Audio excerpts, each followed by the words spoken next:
नमस्कार, जय सीताराम जी। गत कक्षाओं में हमने भक्ति, बाल अवस्था व युवा अवस्था के भक्ति भाव के विषय में जाना। इस संदर्भ में सज्जनों, क्या आप जानते हो कि भक्ति भाव में सबसे बड़ी बाधा क्या है? नहीं जानते ना?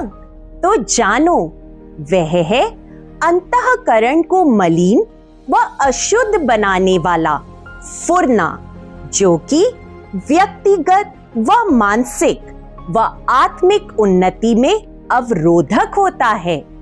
इसी तथ्य के दृष्टिगत ईश्वर प्रेम में अनुरक्त दासी इस फुरने से निवृत्त होने हेतु सबसे श्रेष्ठ, सबसे विद्वान, सबसे गुणवान, सबसे बलवान, सबसे धनवान, सबसे बुद्धिमान व सारी दुनिया में ज्ञानवान सज्जन श्री शहंशाह हनुमान जी के आगे गुहार करते हुए सत्वस्तु के कुदरती ग्रंथ के अंतर्गत कहती है।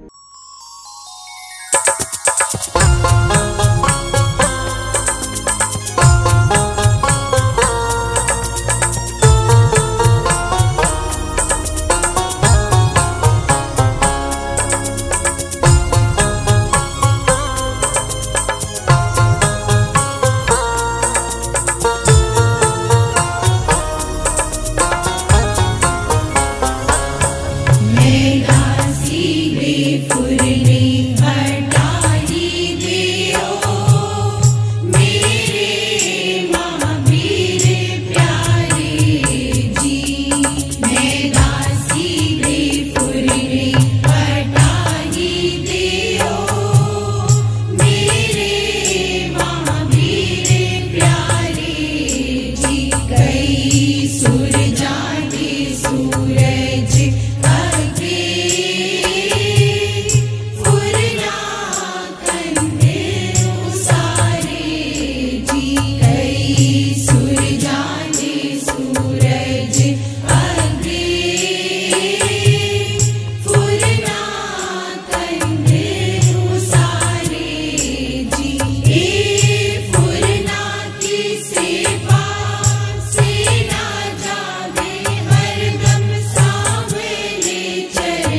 सूरज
निश्चित रूप से यह सुनने व समझने के पश्चात आपके मन में भी फुरने के विषय में सविस्तार जानने हेतु उत्कंठा उत्पन्न हो रही होगी।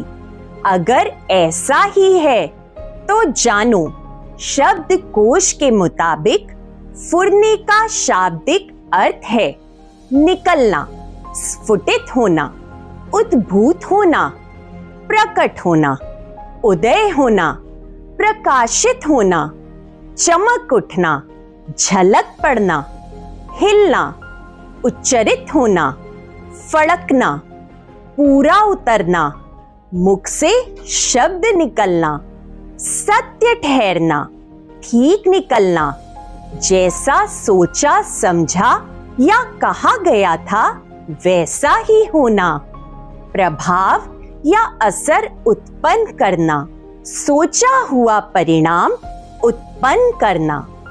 इस संदर्भ में यदि ध्यान से देखा जाए तो फुरना शब्द स्फुरण से उत्पन्न हुआ है, जिससे मुख्यतः आशय मन में एकाएक किसी विचार के आने से है।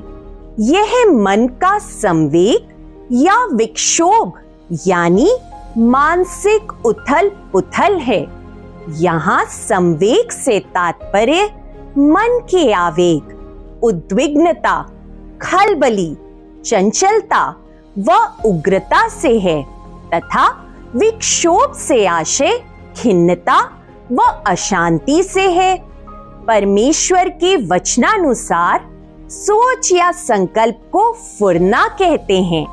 यहाँ सोच से आशय चिंता, फिक्र, खेद, पछतावे से है तथा संकल्प से आशय मन में उत्पन्न होने वाली कार्य विशेष करने की इच्छा, विचार, दृढ़ निश्चय, कल्पना, इरादे अथवा उद्देश्य से है। इस आशय से मन या दिल में उठने वाले किसी भी प्रकार के आवेग, कल्पना अथवा मन मस्तिष्क पर किसी वस्तु, बात या किसी क्रिया के पड़ने वाले सकारात्मक अथवा नकारात्मक प्रभाव या परिणाम को फुरना कहते हैं। फुरनों में अंतःकरण को अच्छाई या बुराई किसी भी ओर प्रवृत्त करने का गुण होता है।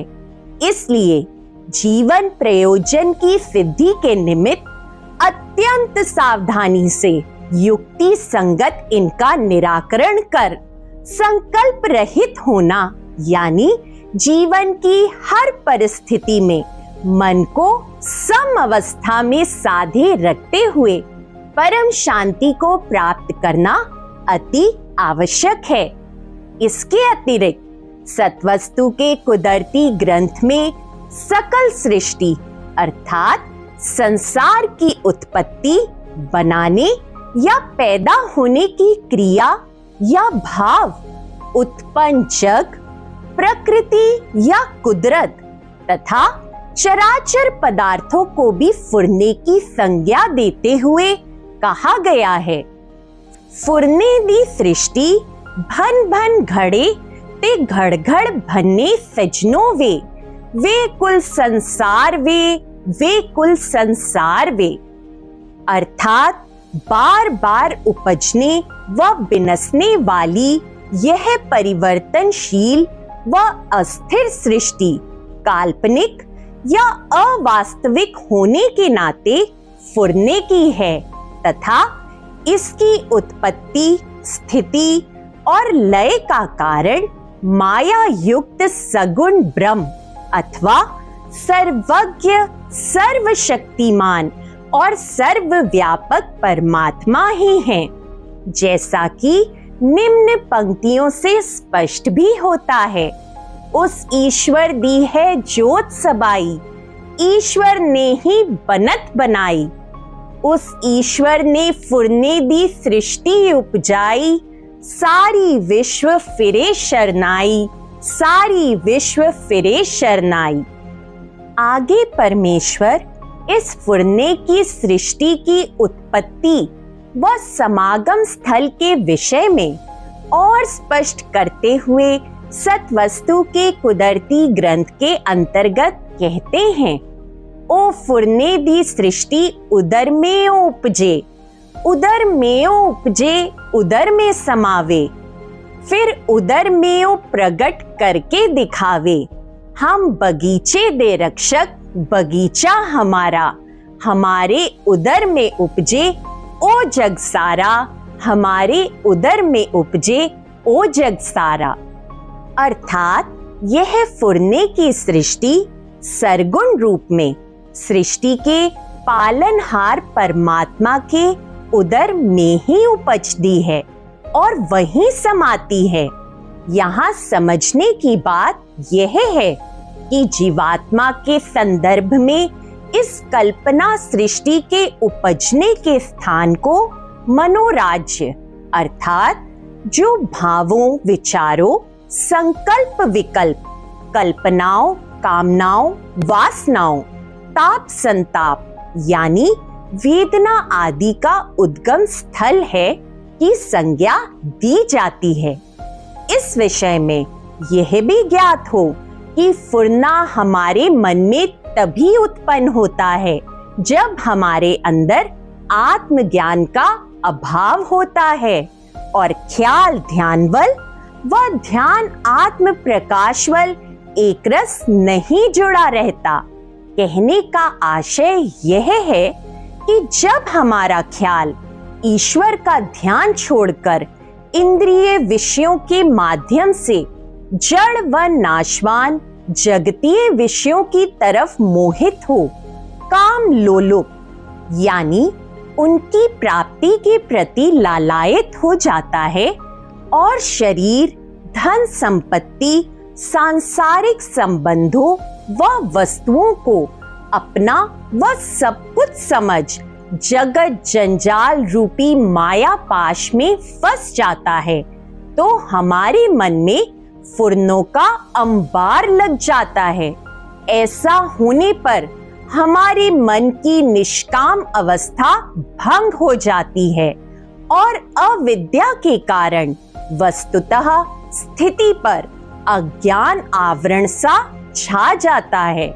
फलतः हमारा मन अशांत, चित्त वृत्तियां चंचल, स्मृति दूषित, बुद्धि व स्वभावों का ताना बाना यानी समूचा अंतःकरण मलिन हो जाता है और हम अपनी जीवा की स्वतंत्रता, संकल्प की स्वच्छता व दृष्टि की कंचनता खो सज्ञान शून्य हो जाते हैं, यानी जो जैसा है उसका वैसा बोध नहीं कर पाते और अपने आध्यात्मिक स्वरूप और आत्मिक कल्याण के प्रति विस्मृत हो जाते हैं।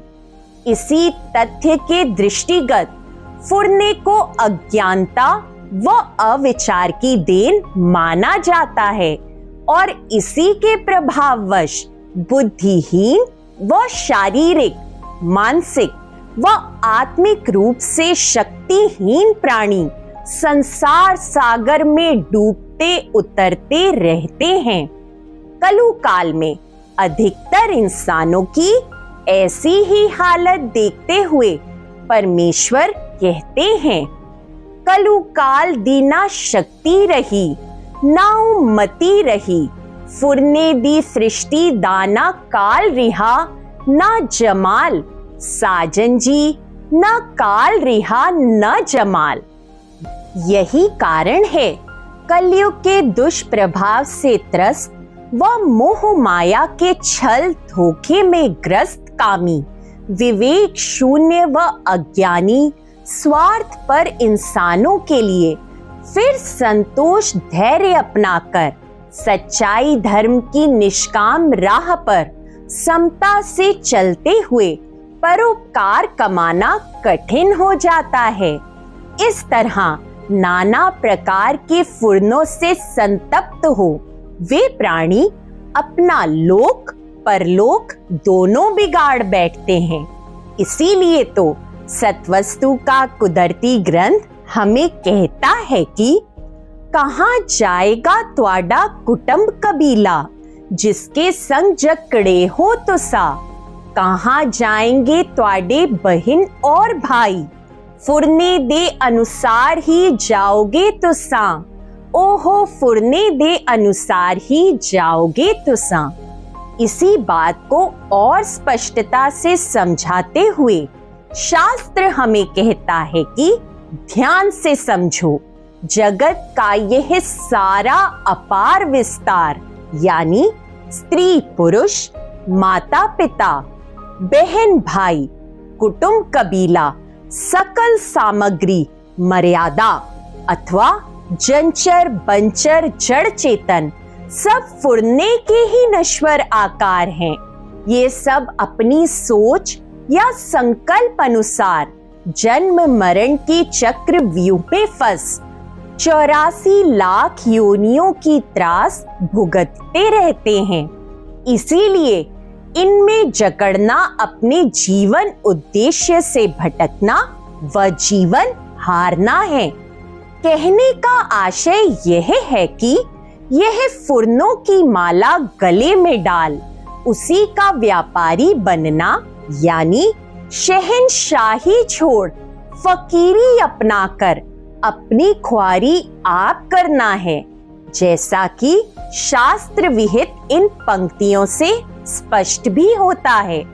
फुरने दाहे ओ मात पिता, फुरना पसर रिहा है ओ जग जेड़ा।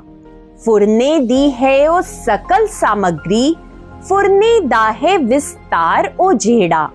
ओहो फुरने दाहे विस्तार ओ जेड़ा। फुरने दी है ओ सारी मर्यादा, फुरना अपर अपार ओ जेड़ा।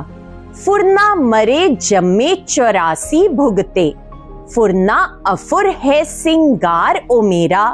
ओहो फुरना अफुर है सिंगार ओ मेरा। सजन श्री शहंशाह महावीर जी के द्वारे पर होते हुए हमारे साथ ऐसा न हो, इस हेतु बहरूनी वृत्ति छोड़ अंदरूनी वृत्ति में प्रभु के साथ नाता जोड़ लो, जैसा कि शास्त्र कह भी रहा है। सजनो ख्याल महाराज नाल जोड़ लवो, फुरने दी सृष्टि दे ख्याल वलो मुख मोड़ लवो। फुरने दी सृष्टि दे ख्याल वलो मुख मोड़ लवो। जुड़ना कैसे है, इस संदर्भ में शास्त्र कहता है, ध्यान महाराज की तरफ हो, शब्द चलता रहे, फुरना न ठहरे। जिसके पास प्रबल भक्ति और 3 वक्त का अखंड पाठ होगा तो शक्ति खुद ब खुद ताकतवर हो जाएगी। कहने का आशय यह है कि पूर्ण समर्पित निष्काम भक्ति भाव द्वारा मूल मंत्र आद अक्षर का सतत सिमरन करते हुए अपना ख्याल ध्यान बल व ध्यान प्रकाश बल जोड़ो। इस तरह अपने अंतःकरण को पारदर्शी सा निर्मल व स्वच्छ बनाओ व अपने संकल्प कुसंगी को संगी व सजन बना प्रभु के चरणों में ध्यान स्थित हो जाओ तथा आत्मज्ञान प्राप्त कर लो। जानो ऐसा करने से जब आत्मज्ञान की अग्नि में अज्ञानता का समूलतः नाश होगा तो आप सहज ही अपनी मूल स्वाभाविक प्रकृति में स्थित हो शास्त्र अनुरूप कह उठोगे।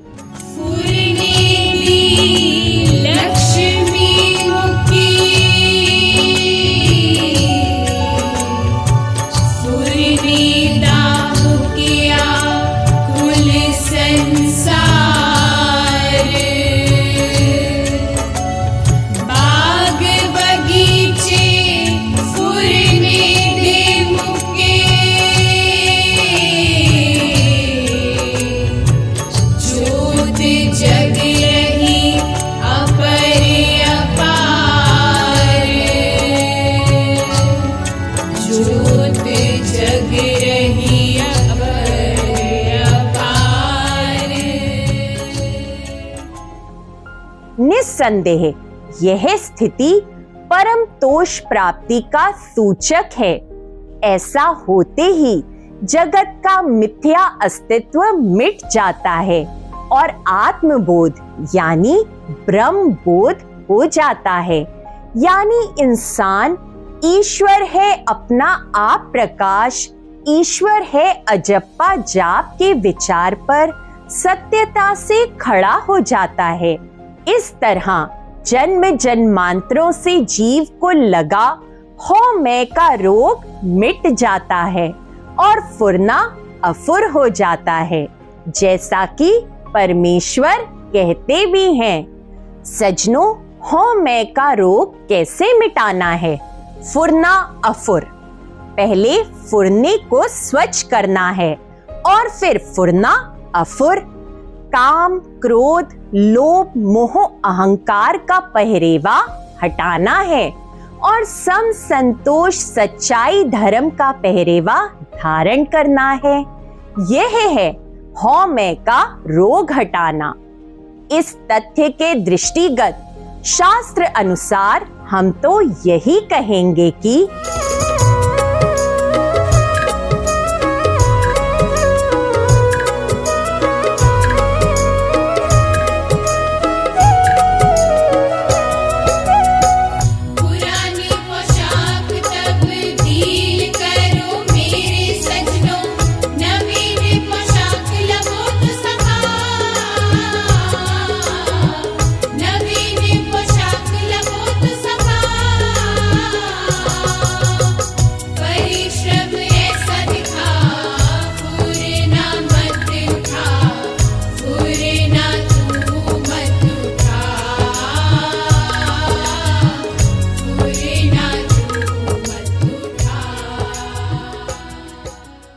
अंत में परमेश्वर के वचनानुसार सज्जनों फुरना अफुर करो। सारा दिन घड़ी की टक टक की तरह अक्षर चलाते रहो और एक रस चलो। ऐसा पुरुषार्थ दिखा अपने मन को उपशम कर अफुर अवस्था में साध लो। यही हमारी शुभ कामना है। नमस्कार। जय सीताराम जी।